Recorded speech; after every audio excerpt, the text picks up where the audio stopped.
If you're vulnerable to psychic damage from roguish language, stay away from these gibbering mouths. But if you intend on listening to this podcast about enriching your fantastical group hallucinations, you're too far gone already.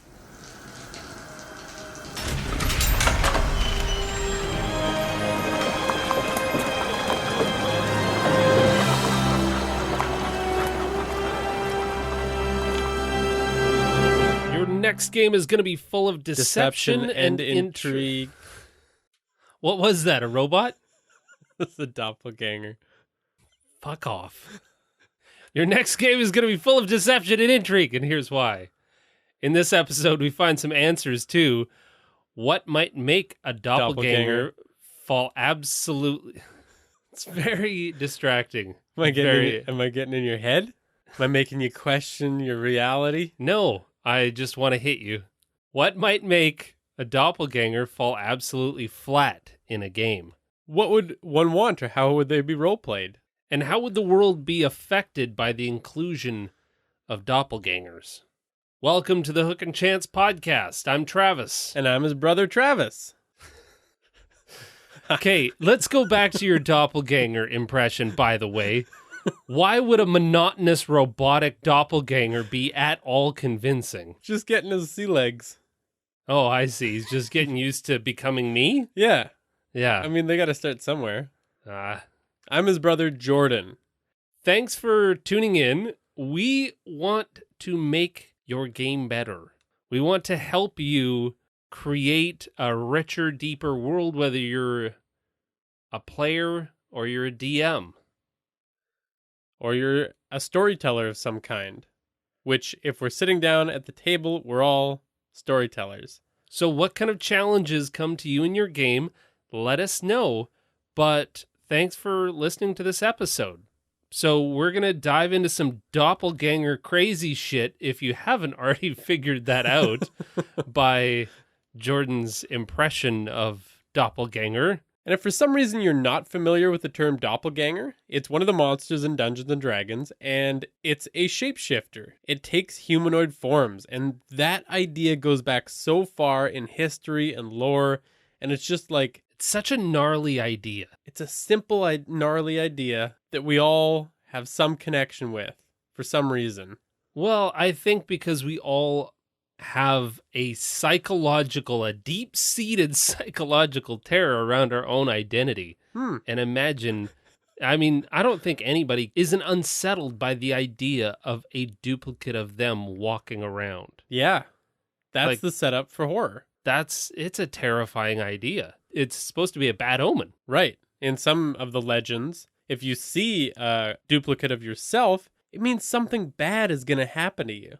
So, unfortunately, as we were planning this episode, today I saw somebody that was bald and had a beard and looked suspiciously like me. And I had that feeling deep in my gut for a split second until I drove closer. And I realized that they didn't really look anything like me.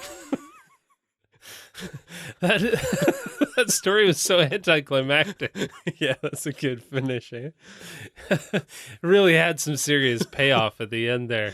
So I'm not too worried about bad omens. Well, Good people news. have always said that we didn't look much alike. You know, when you started saying bald with a beard, I thought you were talking about me for a moment. And I think, yeah, as you grew out your beard and started shaving your head, now we really are starting to look alike. Yeah, the family genetics are catching up. I think when we're 80, we'll just be... The same old raisin. Yeah.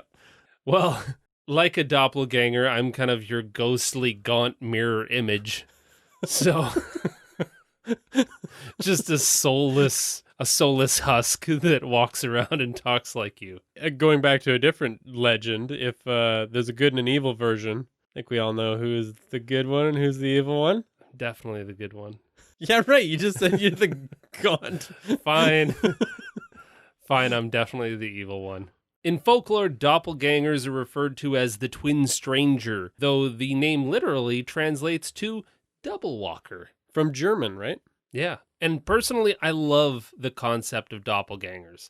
There are so many tremendous films that if you need any inspiration revolving around the concept. Like if you wanted to go the horror bent, you've got Jordan Peele's Us. Yeah. Another favorite is, the original monster feature, the gross out horror of John Carpenter's The Thing. Which I still haven't seen. Gonna have to check that one out. Get on it. And I don't think that you can really get away from the kind of horror bent with doppelgangers because, like I said, there's that like deep-seated psychological fear that doppelgangers surround, like other films, which are definitely less horror, but still a lot of kind of mindfuckery going on there. There's always some psychological aspect of these stories. Totally. These are some of my all-time favorite films. Christopher Nolan's The Prestige, like that's in my top 5 easily. Richard Ayoade's The Double. Richard Ayoade from the IT Crowd. Pretty twisty film. Yeah. He directed Jesse Eisenberg in a story about a man who has another identical duplicate of him start at his same job, and he's like not better looking because he's identical, but he's smarter, more charismatic. Yeah, all of these things, and just how that messes with your sense of identity. And nobody else knows that it's a duplicate? Yeah, nobody really acknowledges it. So it's really psychologically messed up. And then in a very similar vein, based on the same novel, is Enemy with Jake Gyllenhaal. That was just a tremendous film. Like all of these films, if you're planning on using a doppelganger in your game, you have to watch one of these films. Just do me a favor and go out and do this. Stop whatever you're planning to do for the next 15 hours and get watching movies. You've got 7 films on your list. Well, the doppelganger's been around since first edition of D&D. It's like an original enemy. Well, it's a classic monster. Again, the core concept is so relatable. But switching over to talking about D&D a little bit, the core of the creature is that it can use its action to polymorph into a small or medium humanoid it's seen, or back into its true form. As an action. They can just like in, out, every 6 seconds. Snappity-pappity makes a popping sound. It's got a pretty decent hit point pool. Like it can take a beating.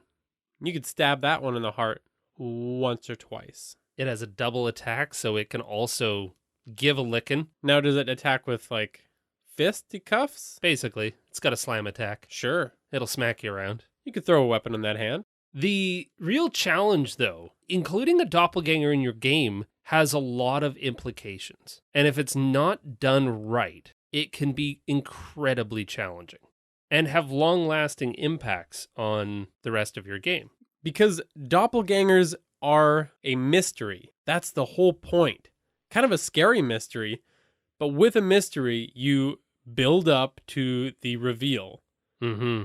And the reveal's the easy part, but if you don't take the right steps beforehand, then it's either a lackluster reveal, or it changes the world in a weird way, or... Well, and very similar to our horror episode, I mean, if you want that payoff, there is a lot of work that has to be done in the build-up. Yeah. And the hints that can be dropped. And with doppelgangers, DMs have to be incredibly careful because you have to give good hints. If you are the one that does the reveal, oh, and this person was a doppelganger the whole time. If they had no way of knowing that and you just spring that on them, then all of a sudden, everyone they ever meet's going to have the potential to be a doppelganger. Well, there's that, too. Like, that's a whole nother thing to explore. It's just like, now all of a sudden, every NPC your group comes across is like, show us your true form! And it's like, easy, I'm literally just a traveling merchant. I'm a child trying to buy some candy. And you've got a dagger up to their throat, like, give me the real goods! Tell me who you are! And then, like you said, they're going to mistrust everyone, but beyond that, if you go back to that whole reveal, you have to give the players the opportunity to suss out the hints and piece it together, because if you just dole that up on a silver platter, it's not going to land, it's not going to feel fun, the players don't feel empowered. But on the flip side of that, players like myself are notorious for missing very important clues every step of the way. Oh, so what's the answer? Well, I don't know. We should probably find out in the strategy stateroom. This is the strategy stateroom, where inventive and cunning tactics are crafted for when they're needed most. So we're going to dive in deep to doppelgangers, but before we do, there's a very important piece to this. What we're going to talk about is the kind of role-playing aspect of doppelgangers.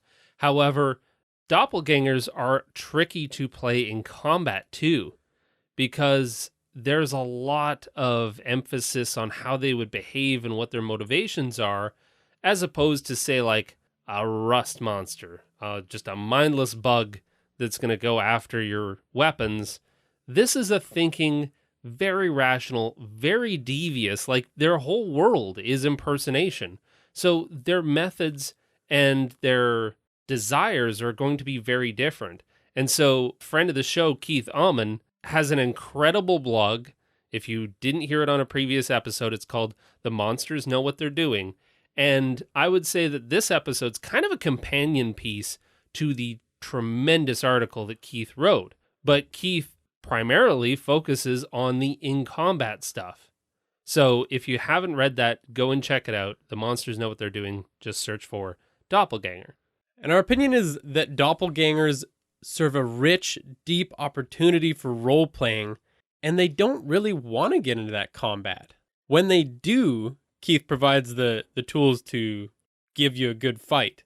And Keith even calls that out in that, you know, their prerogative is not to fight. Their prerogative is to run away and assume another role. Like a spy whose cover has been blown, there's no reason to stick around and fight it out. Yeah, they want to survive. They want to survive. So just go. Your cover is blown, abandon it, pick up a new one. And that's how life is easy for a doppelganger.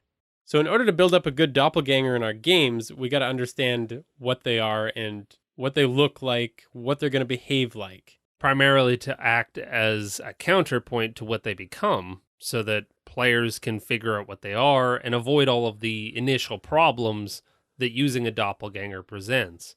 Because as you and I were discussing, if you were to try to use a doppelganger like you use any monster in the monster manual, you just kind of like plop it down on the table and be like, it's a doppelganger. It's like, well, that's not fun. That's going to fall real flat. Taking away the core ability? Pretty well. I mean, but even that is like, here's a merchant and they've tricked you. Turns out they were a doppelganger. It's like, okay. Or there was a longtime NPC that just ends up revealing themselves to be a doppelganger, but there was no evidence or hints that that was the case. So all of this to say that we kind of got to break down doppelgangers into who they are and what they would do in order to really build from that. So what do they really look like? What would, when you picture a doppelganger in its base form, not as it's impersonating somebody, but what does it actually look like? In 5th edition, they're portrayed as like a thin, gaunt, gray, kind of that like slender, sinewy. Yeah, sinewy. That's a good word for it. But I think you can go a little deeper than that to create that eerie image of a creature that has no original form and that takes on other shapes. So there's no distinguishing feature of a doppelganger, I don't think. It doesn't have eyes that are watching you. It doesn't have a mouth or nose or distinct ears. It's just like maybe it's even shifting a little bit. Interesting. If you were looking at a true doppelganger, you would feel like it's observing you, but you wouldn't be able to see that it's observing you.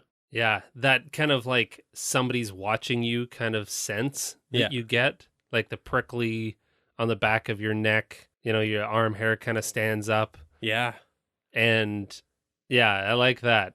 The whole formless part, especially when it's shifting. If you've got a creature that can go from a medium to a small creature, there's some bones cracking in there. There's some messed up stuff physiologically that's happening to a creature that's doing that, because it's not an image, it's not an illusion where just like with any kind of illusion spells, if you were to touch through it, it is in fact an illusion. You're going to feel the real thing underneath. True. But when a doppelganger changes shape, it's literally changing all of its features and its muscle structure and its cheekbones, and all of that is shifting. And that is gross. Like, that's deeply upsetting. That's true. I think you could take it in two directions, though. With that transformation, it can be very, like, visceral and real like that. You could also take it in a direction of the viewer almost being confused by it, in the sense that maybe as it's shifting, human senses aren't really perceiving it, so it's just confusing you as you're watching it, and it's creating, like, strange sensations and sounds and really getting into that, like, cosmic side of it. Interesting. Where it's like you don't even know what you're looking at as it's shifting until it's in its true form. Like, your brain can't comprehend what it's watching. Yeah. Yeah. That's cool. I think its true form would also be colorless. It's portrayed as gray in Dungeons and Dragons, but again, going into that, the senses of the perceiver thing, it doesn't have a perceivable color. It's not gray. It's the lack of color. Yeah. Like, it's just, there was nothing that you can describe it. You don't have any cones in your eyes that have the ability to perceive this color. It's like trying to see UV light or something. Yeah, exactly. There's nothing there to see. And that probably messes with your head a little bit too. Yeah. So doppelgangers are described as typically solo. They're supposedly kind of lone wanderers. They don't really stick in groups. They don't have social circles. They're very independent kind of creatures, right? But what would a solo creature have as a goal? Like, doppelgangers are kind of set up as ultimate assassins, and that's kind of cool, but it's also kind of tropey. That's where their skill set lies. And, Sure. And tropes can be cool. There's nothing wrong with going down those avenues and seeing what your players do with it. Not at all. But I think it's kind of easy to just go, oh, this is a doppelganger, it's an assassin, it's evil, right? If you're playing in very good versus evil campaigns. And that's fine and dandy and all, but for me at least, this doesn't really have the depth that I want if I'm going to use a creature like a doppelganger. Yeah. Because again, if I'm just going good versus evil, if I'm just going hack and slash, if I'm going pretty well straight down the middle, I might as well just grab any other monster out of the monster manual. With more interesting stats. The doppelganger is interesting because of this one ability, that it can take on the persona of anybody that it wants. And so in that, I think there's a lot of middle ground. And you have to start to consider, like, what would you do if you could look like anyone? I think it all depends on your moral standing to begin with. That's what I'm talking about. There's a million gray areas. Yeah. It's not just purely good or purely evil. You could rob a bank one day. Well, you could infiltrate evil groups. Like, there's a lot of different kind of gray areas, and I think that's where these kind of stories play really well. For me, if I had the ability, I wouldn't want riches or fame, because those people are under a lot of scrutiny. If I could shift into someone else's face and body, I wouldn't necessarily carry over the same personality. So really famous people, or like impersonating the king, that's going to carry a lot of scrutiny with it. And I'm more than likely going to be found out. Yeah. If I become a somebody, I might not necessarily want to be somebody of any fame or notoriety or money or wealth that I'm actually after to come with that. I'd want to be like fame adjacent, like just to the left of fame. I want to be somebody that orbits in those circles, but never comes under the same kind of scrutiny, because they're just kind of throwaway people. And again, if you're evil, you're doing the classic doppelganger thing of insidiously taking over that person's life and killing them. But if you're good, you could easily wait for somebody in a town to pass away and then take their place. Yeah. And in a world where doppelgangers, like your natural form of gray and colorless and gaunt and pupilless, and you're terrifying. Maybe at that point, you would really just want a normal life that a normal person who tends their beet farm, the Shroot beet farm, would want to just like chill out and be like, I'm normal. I'm going to take this over. So like you say, just wait for somebody to pass away and then assume their form. That's the very like human mindset applied to this strange creature. And there's so much potential with that. I think there's two sides of it. You could go that route, or you could go the alien mind route where it's hard to discern their motivations. They're collecting human power and human influence for some unknown reason. Yeah, I mean, the possibilities are endless. I personally just really love that middle moral gray area because I imagine a party coming across, hearing about so-and-so that's under a lot of, everyone in the town is suspicious of this person because, my goodness, they've been alive for 100 years and they should have passed away a long time ago, but they're still not. And now everyone's getting really suspicious. And of course, your party is always going to go, well, there must be an evil wizard or a lich or a this or a that. And they're going to go and they stab the thing, or they always attempt to. And then you get to explore all of these like, well, no, this person's really not doing any harm. It's just our natural inclinations to be suspicious and othering is at play here. So there's a lot of really cool moral things that you can explore with this. Absolutely. You could even dive into the aftermath of, a doppelganger in a situation like that is maybe doing something good without telling anybody about it. If they're taken out of the picture, maybe that's when the other doppelgangers that they've been convincing to stay out of this town finally move in. Yeah. Maybe they were the good one. I mean, if I were a doppelganger, I'd want to have 2 or 3 identities, like backup ones. Just to explore that other side of yourself, Well, I think more is just like, it's an inevitability.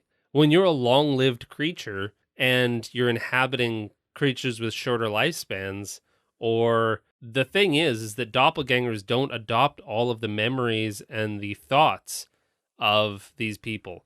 They can, of course, read surface thoughts, and they can understand kind of like that surface level, oh, what are they doing? What are they thinking?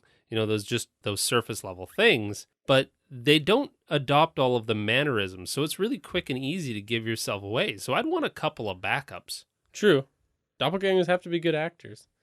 But maybe with those backups, I think you're causing me to think if I was a beet farmer that could change their appearance at will, I'd have a whole family. I'd just keep making new family members every time I wanted to try something new. There's only one ever outside the house. Yeah. Only one that goes into town at a time. You've made the whole Simpsons crew. You've made a mischievous little a mischievous 10-year-old and a brainy intellectual, and you can just play in that space. You can be every one of the Simpsons. Yeah. Whatever I want to get up to that day. Well, from that, like, how would you go about taking over? Because again, if you can't just immediately adopt somebody's thoughts and feelings and memories, you can't just become that person overnight. You have to sidle up to it. You have to warm into it or pick people that nobody's really paying attention to or is super close to in order to recognize that maybe that's not the same person. Yeah. So how would you go about doing that? I mean, if you're talking about a doppelganger in its true form gaining its first personality, because once you got one, you can become friends with more and work your way in. Yeah. But the very first one, that's going to be some horror action, because all you can do is just sneak up on some lonely person. That's going to be creepy because the person's just going to see this doppelganger once in a while out of the corner of their eye. The doppelganger is trying to get close enough to read their mind enough that they can start to adopt some of those. Sure. Well, I mean, you can take that assassin route, and as long as you can rid the world of one person, you can now be that person. So, like lonely travelers on roads, like that gets into some creepy shit where some weird, gaunt, gray-skinned person comes waltzing up to you, stabs you, buries you, and is now you walking around the world until they can adopt something that's a little bit more long-term and sidle up to somebody nearby and start to get to know them and like fully and completely talented Mr. Ripley this person so that you can get to know who they are and then take over their life. I think I want to play a doppelganger that doesn't have the ability to change and actually just uses a disguise kit. Oh my God. Just puts on a mustache and a You're wig. just playing a person at that point. No, I'm playing a creepy gray person that slaps on some Just makeup. a mustache? Like Hello. a goatee? Yeah. Well, the other really important distinction about doppelgangers is that they can change their physical appearance, but they can't. Their clothes and their equipment that's with them doesn't change. So that could be like I would need, if I'm going to become a person, I also need their clothes and their belongings. Yeah. If I'm really going to complete that transformation. It is a slow process to take someone's identity as a doppelganger. You can't just see somebody and flip your switch and Well, totally. trick everybody into being them. Yeah. Which means that if the doppelganger is trying to take over the identity of one of the party members at your table, it's somebody that's getting to know them. Yeah.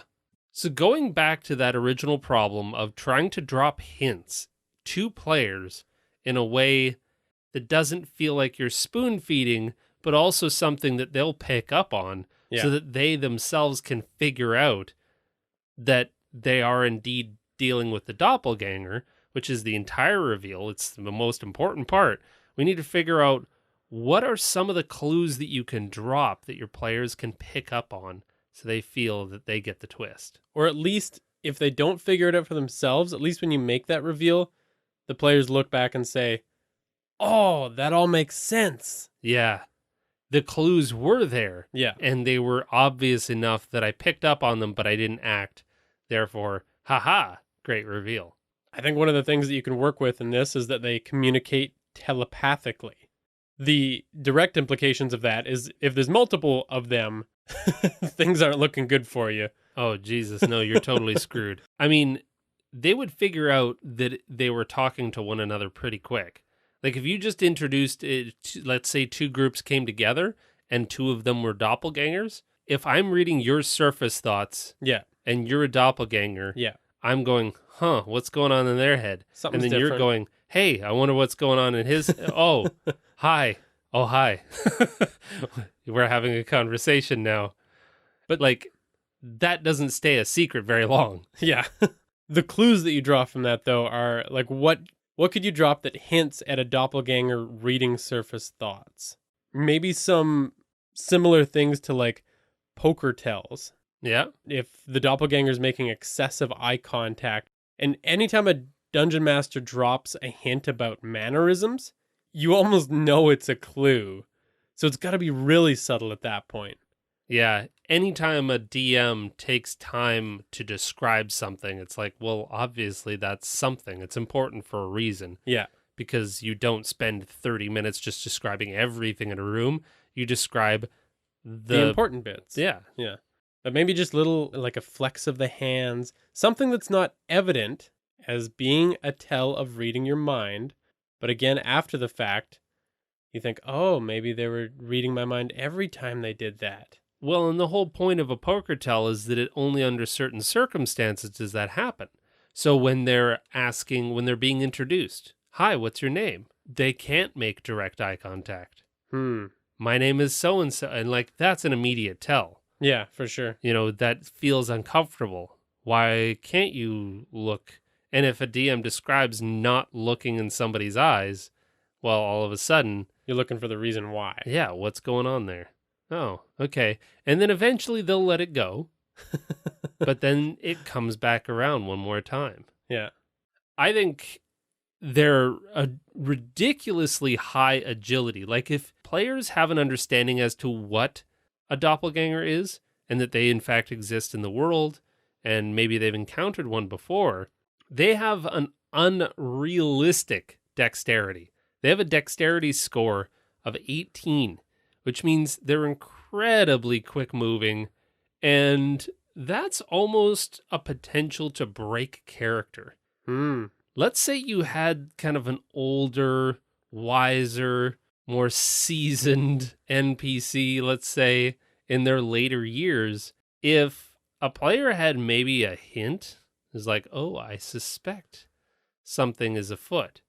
What if something just was knocked over or something dropped to the floor, and with the speed of somebody not their age, they were able to catch it or dove for something that was valuable or something like that? Yeah. There's so many ways to work that in subtle ways. Like if they go to the other room for something, then they're back surprisingly quickly. If the doppelganger is playing a race that doesn't have dark vision, but the doppelganger themselves does have dark vision, like all of those inconsistencies and finding out where you can work things in that players might pick up on, Yeah. and then slowly increasing the frequency or the obviousness of that so that players really start to get it. And then, whether you want them to have that encounter where they confront the doppelganger or they don't, and you're still going to reveal it later, those little things can eventually come to the surface and pay off so good. Absolutely. I like your point about the inconsistencies, because if you introduce the NPC that the doppelganger is impersonating as having certain characteristics like a hunch or a shaky hand or something like that, and if one of the more perceptive characters at some point notices that go away for a moment.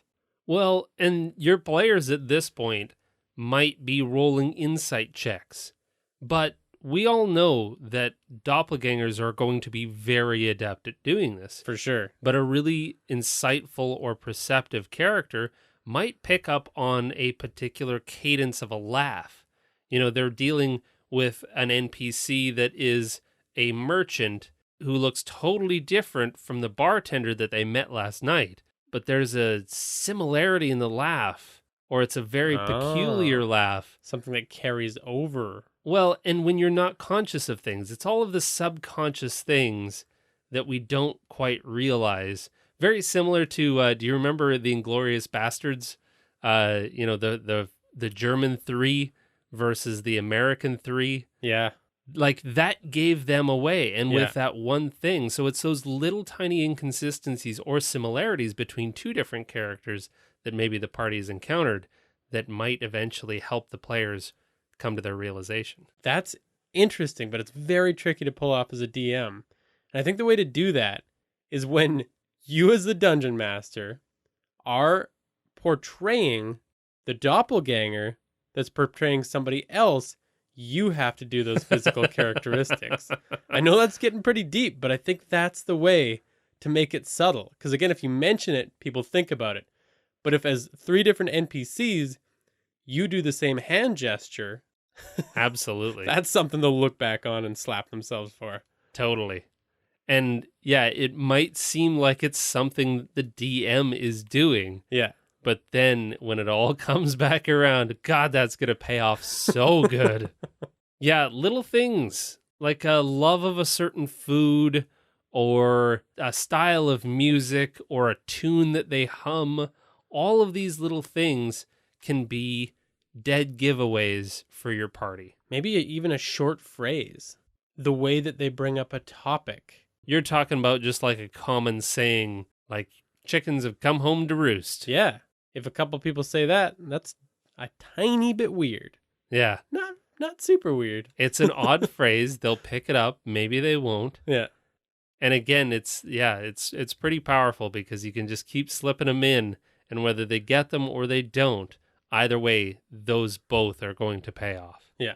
Well, and this leads to kind of grander ideas of what would happen when you have multiple, like you've got one doppelganger and they're able to impersonate 1, 2, 3, 7 different people. They like you can keep extrapolating that until you get right up to, like you said, whole families that are all just the same doppelganger. But what happens when you get multiple doppelgangers? Well, yeah, because like one doppelganger creates its own huge, deep story. One doppelganger changes the world. But if you've got a world where they exist, what further implications could you create from that? Well, you could have literally like a community that is for doppelgangers. If doppelgangers aren't terribly welcome and they have to hide and pretend to be somebody different, what would happen if you had an entire town full of doppelgangers?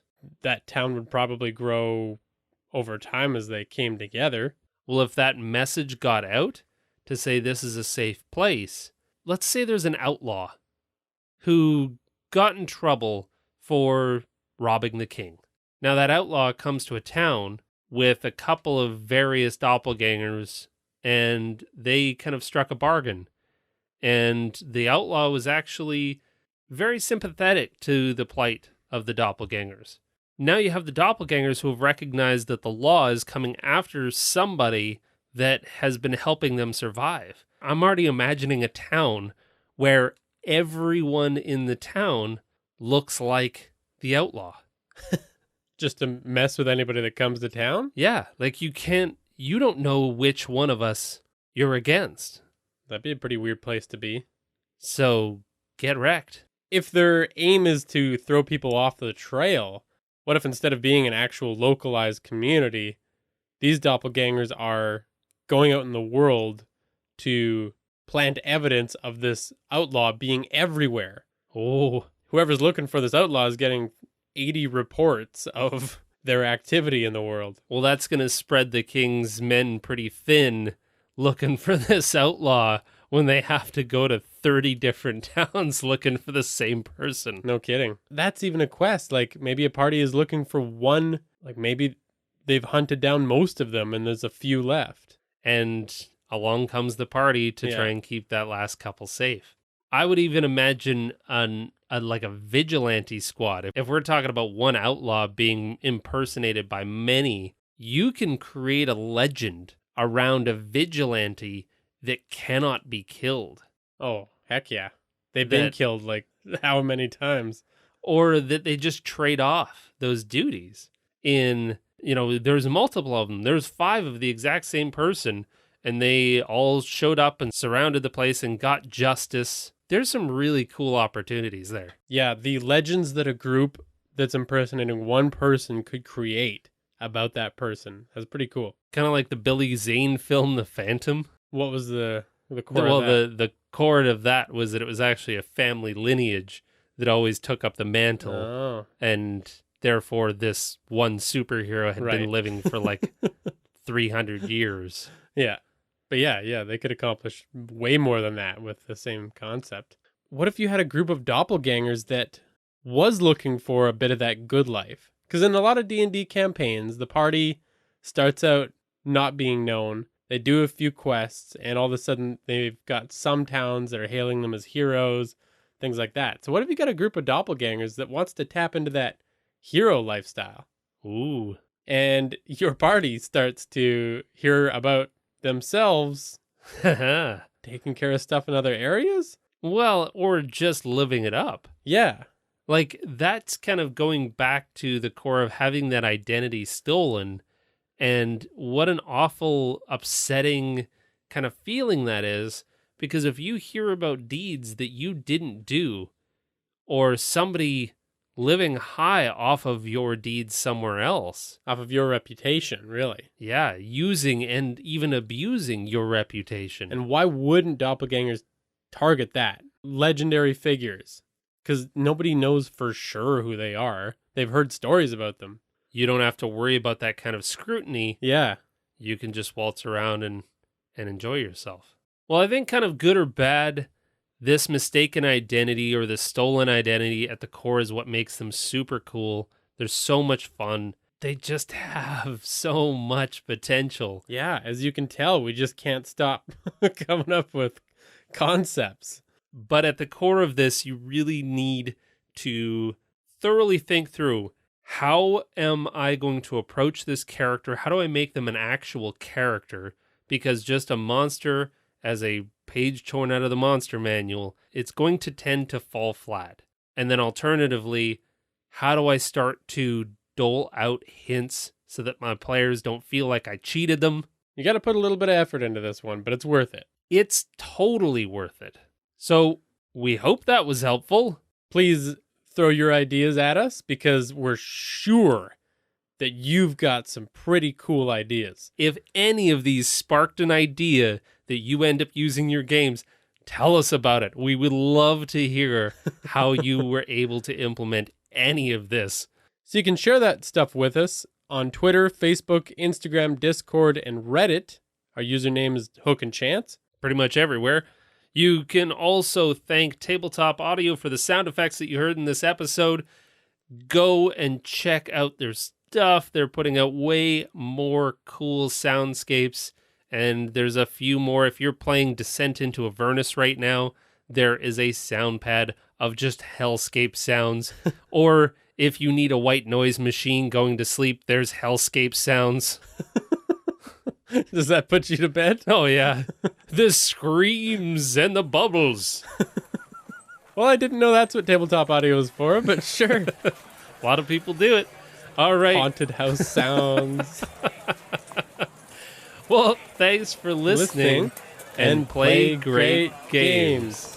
Are you copying me again? That's all you've wanted this whole time. You shit brick. You're not a doppelganger.